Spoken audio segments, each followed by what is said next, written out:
अध्यात्म ज्योतिष के तमाम दर्शकों का आज के कार्यक्रम में बहुत-बहुत स्वागत और अभिनंदन। आज हम एक ऐसे विषय पर बात कर रहे हैं कि उसमें अमूमन बहुत सारे लोग जब अनेक प्रकार की समस्याओं से भ्रमित होते हैं, अनेक प्रकार की समस्याओं से ग्रसित होते हैं, तो स्वाभाविक है वो बहुत सारी चीज़ सर्च करते हैं और उस समय फिर सर्च इंजन में क्या-क्या चीज़ वो नहीं देखते हैं। बहुत सारे उपाय देखते हैं, बहुत सारे उपायों को सजेस्ट करते हैं लोग, लेकिन उनका समाधान नहीं हो पाता है। कारोबार में समस्याएँ, संतान पक्ष से समस्याएँ मिल रही हैं, विवाह नहीं हो पा रहा है, करियर में तरक्की नहीं, बहुत सारी दिक्कतें हैं।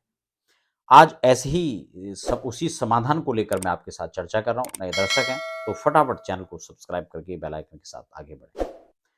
मैं बात कर रहा हूँ आज अनेक दोषों में एक दोष का, जिसे हम कहते हैं पितृदोष। देवदोष से एक पल के लिए आदमी सामान्य पूजा से उन दोषों से मुक्ति पा सकता है। ग्रह दोष, ग्रह पीड़ा हैं, तो उसको सामान्य पूजा से आप उन दोषों से मुक्ति पा सकते हैं। लेकिन पितृदोष पूजा एक ऐसी पूजा है, अगर इसकी विधिवत शांति नहीं की, तो ये दोष आपका नहीं, आपकी आने वाली पीढ़ी का पीछा नहीं छोड़ता है। और इसीलिए आज देव पूजाएँ उतनी नहीं हो रही हैं, जितनी लोग पितृ पूजा करा रहे हैं। आप हरिद्वार जाके देखिए, आप गया जाके देखिए, त्र्यंबकेश्वर जाके देखिए, तमाम शहरों में, तमाम तीर्थों में लोग भरे पड़े हैं। कहाँ करना है, कौन-सी पूजा है, कुछ नहीं।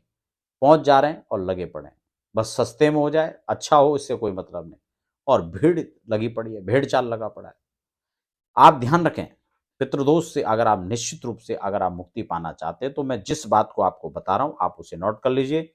अगर आप चाहते हैं फ्री में उपाय हो, तो आपको कुछ नहीं करना है, मैं फ्री का उपाय आपको बता देता हूँ। अगर आप चाहते हैं कम खर्चे में उपाय, तो वो भी आपको बता देता हूँ। अगर आप चाहते हैं कि खर्चा तो आपके पास पूरा है, आप विधिवत काम संपन्न करना चाहते हैं, तो उसका भी उपाय आपको बता रहा हूँ। तीनों तरह का उपाय मैं आपको बताऊँगा। सबसे पहले मैं उन लोगों के लिए उपाय बता दूँ जिनके पास पैसे की कोई दिक्कत नहीं है। अगर ऐसी स्थिति है, तो आप विधिवत आकर के हरिद्वार, गया में या बद्रीनाथ 3 क्षेत्र बहुत विशेष हैं, जो आप इन इन कामों को कर सकते हैं।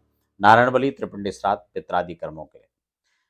अब इसके अलावा लोग कहेंगे कि बहुत सारे और भी स्थान हैं, बिल्कुल है। आप किसी भी तीर्थ, किसी भी नदी पर जाकर उसको कर सकते हैं।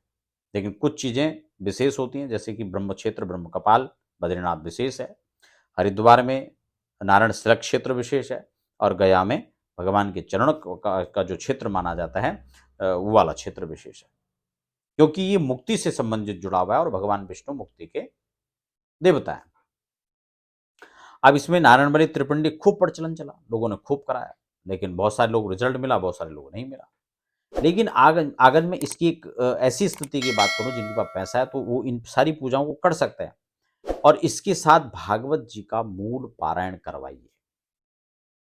आपका थोड़ा खर्चा बढ़ेगा इन सब चीज़ों में, लेकिन आप स्थायित्व रूप से इससे मुक्ति पा सकते हैं। तमाम लोगों के, बहुत सारे लोगों के जो अनेक ऐसे-ऐसे कार्य थे, जो लाखों करोड़ों रुपए लगा कर के भी जो काम नहीं हो पा रहे थे, वो काम तत्काल इसके बाद हुए हैं। बहुत कलिकाल के अंदर ये अच्छा उपाय है। अब जो इनके पास मध्यम खर्चा है, वो किसी भी ब्राह्मण को पकड़कर उनसे निवेदन करके कि हमारी स्थिति इस प्रकार से है, मिल बैठ करके बात करके इन पूजाओं को संपन्न करा सकता है। उसमें नारायण बलि, त्रिपिंडी इन पूजाओं को कर सकते हैं। श्राद्ध आदि, पितृ आदि, पिंड आदि जो कार्य हैं, वो सब इसमें कर सकते हैं। और जो फ्री वाले हैं, वो नियमित विष्णु सहस्त्र नाम का पाठ करें। अगर आप 11 पाठ भी कर लेते हैं, डेली तो वैसे संभव नहीं है 11 करना आपके लिए। अगर आप 5 पाठ भी नियमित कर लेते हैं, मैं कहूँ 5 नहीं, आप 1 भी कर लीजिए, लेकिन नियमित कीजिए, समय पर कीजिए, ससंकल्प कीजिए, तो आप पितृदोष से निश्चित रूप से आप मुक्ति पा सकते हैं। श्राद्ध कर्म हर व्यक्ति को करना चाहिए, हमेशा करना चाहिए। श्राद्ध की विधि में मैंने आपको पिछली बार एक बार और भी चीज़ बताई थी। आप हर पूर्णिमा या हर अमावस्या को अपने किसी ब्राह्मण को एक भोजन करा दीजिए। गाय माता की सेवा करें, पितृदोष से आप मुक्त हो सकते हैं, फ्री में, कोई खर्चा आपका नहीं लग रहा है। तो ये पितृदोष मुक्ति का एक बहुत अच्छा, बहुत सटीक और बहुत बढ़िया इलाज हो सकता है। तो आपके लिए बहुत-बहुत शुभकामनाएँ।